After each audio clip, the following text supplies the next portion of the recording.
My story is quite strange. When I was 14, I wasn't very good at school, went to work experience in a kitchen, in a university kitchen, cooking for 1,000 people a day, and it was the environment of the kitchen that made me feel wow. Cooking is an emotion, it's a feeling.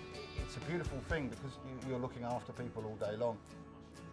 It was the first time I'd experienced teamwork. I'd never really played football, I hadn't played rugby, but in the kitchen we were a team and it felt like home. And I've never looked back. I left school at 15, went into kitchens and then got the bug. I bought Marco's White Heat and that opened up my eyes to a world that was out there that I didn't even know about. And that's what I pursued. I said to myself, I'm going to work for Marco, so I pushed myself. I went through lots of Michelin-starred kitchens, got to work for Marco. Marco was the pinnacle of English cuisine at that point. He was the person that had taken us out of the French era into the modern era. And once I'd worked for Marco, there was nowhere else in the UK because everyone was copying Marco. So I decided to go to France, to a 2-star restaurant in Loire Valley, and I think that changed my whole perspective. I had a Japanese commie that couldn't speak English and he couldn't speak French.